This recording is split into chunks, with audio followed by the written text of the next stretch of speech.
Guys, आज हम बात करेंगे कॉन्स्टिपेशन या कब्ज़ के बारे में। कॉन्स्टिपेशन एक ऐसी बीमारी है जो कभी न कभी हर किसी को होती है। आजकल सीडेंट्री लाइफ, अनियमित लाइफस्टाइल, बैड स्लीपिंग पैटर्न की वजह से हर कोई कॉन्स्टिपेशन से सफ़र कर रहा है।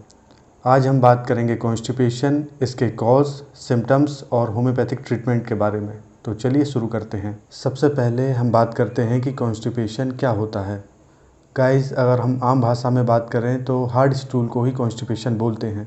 और अगर हम मेडिकल टर्म्स में बोलें तो अगर आपको मोशन हफ्ते में 3 बार या उससे कम हो रहा है तो ये कॉन्स्टिपेशन है। और जाहिर है, अगर आपको मोशन इतना कम फ्रिक्वेंट हो रहा है तो वो हार्ड होगा और अनसेटिस्फैक्ट्री होगा। गाइस, कॉन्स्टिपेशन होने के कई कारण होते हैं, लेकिन जो सबसे कॉमन कारण है वो है अनहेल्दी लाइफस्टाइल। अगर हम starchy, high carb, oily, unprocessed food खाते हैं, कम पानी पीते हैं, अच्छे से नींद नहीं लेते हैं या नींद का कोई समय नहीं होता है, तो इन सब से हमें कॉन्स्टिपेशन हो सकता है। अगर हम अपने खाने में लो फाइबर डाइट लेते हैं तो इसके कारण भी हमें कॉन्स्टिपेशन हो सकता है। अगर हम किसी भी कारण से anti acid, analgesic, anti depressant, anti hypertensive medicine लेते हैं तो ये भी कॉन्स्टिपेशन का एक मुख्य कारण होता है।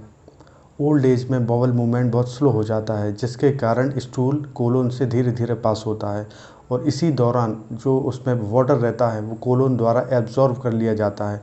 इसके कारण स्टूल हार्ड हो जाता है, जिसके कारण अधिकतर हम देखते हैं कि ओल्ड एज में बुज़ुर्ग लोग को ज़्यादा कॉन्स्टिपेशन होता है और वो बहुत कम स्टूल जाते हैं या मोशन जाते हैं। गाइस, कई ऐसी डिसीज़ रहती हैं या मेडिकल कंडीशन रहती हैं जिसके कारण भी हमें कॉन्स्टिपेशन होता है। किसी पर्सन को अगर किसी प्रकार की डिसीज़ है तो उसके रिज़ल्ट में भी उसको कॉन्स्टिपेशन हो सकता है। जैसे किसी व्यक्ति को थायराइड है तो उसको भी कॉन्स्टिपेशन होने की चांस ज़्यादा रहते हैं। अगर आपको इंटेस्टाइनल ऑब्स्ट्रक्शन हो गया है तो इसके कारण भी बॉवल मूवमेंट स्लो हो जाता है या आंतें उलझ जाती हैं, जिसके कारण कॉन्स्टिपेशन होता है। कई बुज़ुर्गों में स्ट्रोक हो जाता है या पैरालिसिस हो जाता है, इसके कारण उनको कॉन्स्टिपेशन होता है। किसी व्यक्ति को डिहाइड्रेशन हो जाता है, जिसके कारण पानी की कमी हो जाती है और as a result of this constipation occurs. अगर हमारे शरीर में इलेक्ट्रोलाइट इम्बैलेंस हो गए हैं, इसके कारण भी कॉन्स्टिपेशन होता है।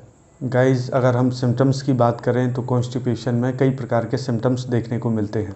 पहला सिम्टम है फिशर, जब कंटिन्यू स्टूल हार्ड होता है जिसके कारण एनल का जो रीजन रहता है वो छिल जाता है, इसी को हम फिशर बोलते हैं। दूसरा सिम्टम है पाइल्स, जब कॉन्स्टिपेशन में हम ज़्यादा प्रेशर लगाते हैं जिसके कारण जो वेंस रहती हैं वो डायलेट होकर क्लस्टर बन जाती हैं और इसी को हम पाइल्स बोलते हैं और इसमें कभी कभी ब्लड का भी रिसाव होता है। तीसरा सिम्टम है रेक्टल प्रोलैप्स, जब भी कई दिनों से कॉन्स्टिपेशन रहता है और हमें बार बार जोर लगाना पड़ता है, जिसके कारण जो हमारी पेल्विक की मसल्स रहती हैं वो वीक हो जाती हैं और उसी के कारण जो रेक्टम रहता है वो बाहर आने लगता है, इसी को हम रेक्टल प्रोलैप्स बोलते हैं। चौथा सिम्टम है ब्लड इन स्टूल, जब हार्ड स्टूल होने से या तो एनल रीजन छिल जाता है या फिर उसमें पाइल्स हो जाता है, जिसके कारण कभी कभी मोशन करने में ब्लड आता है। गाइस, अगर हमें कॉन्स्टिपेशन होता है तो डायरेक्ट हमें किसी भी ट्रीटमेंट लेने की ज़रूरत नहीं है। ऐसे कई तरीके हैं जिसके कारण हम घर पर भी रह के कॉन्स्टिपेशन का इलाज कर सकते हैं। जैसा कि हमेशा हाइड्रेट रहें, पानी पीते रहें, अनहेल्दी फूड से दूर रहें, starchy, high carb, oily food से दूर रहें, जितना भी हो फिज़िकल एक्टिविटी करें, उठने के बाद कुनकुना पानी पिएं या सोने से पहले कुनकुना पानी पिएं। ये कुछ तरीके हैं जिससे अगर आप करते हैं तो डेफ़िनेटली कॉन्स्टिपेशन में बहुत रिलीफ मिलेगा। अगर इन सब चीज़ों से भी आपको आराम नहीं मिलता है तो मैं आपको बताता हूँ टॉप 5 होम्योपैथिक रेमेडी, जिसको लेने से डेफ़िनेटली कॉन्स्टिपेशन की समस्या दूर हो जाएगी। पहली मेडिसिन है नक्स वोमिका। ये कॉन्स्टिपेशन के केस में टॉप मोस्ट मेडिसिन मानी जाती है। अगर आप सीडेंट्री लाइफ जीते हैं, रेगुलर ऑफिस में काम करते हैं, रेगुलर सिटिंग करते हैं 8 से 10 घंटे की, इस कारण से अगर आपका डाइजेशन ख़राब है जिसके कारण कॉन्स्टिपेशन हो रहा है तो नक्स वोमिका लेने से बहुत अच्छे रिज़ल्ट मिलेंगे। हम नक्स वोमिका 30 या नक्स वोमिका 200 ले सकते हैं। अगर हम नक्स वोमिका 30 लेते हैं तो इसको सुबह, दोपहर, शाम लेना पड़ेगा और अगर हम नक्स वोमिका 200 पोटेंसी में लेते हैं तो इसको हमें वंस इन अ डे लेना पड़ेगा। दूसरी मेडिसिन है ब्रायोनिया अल्बा। अगर आपको बहुत हार्ड स्टूल आता है, सारी शरीर में ड्राइनेस रहती है, स्टूल इतना हार्ड रहता है कि कभी कभी मैनुअली उसको निकालना पड़ता है, अगर ऐसी कंडीशन है तो ब्रायोनिया अल्बा बहुत अच्छी मेडिसिन है और बहुत अच्छा काम करती है। तीसरी मेडिसिन है कल्कीरिया कार्ब।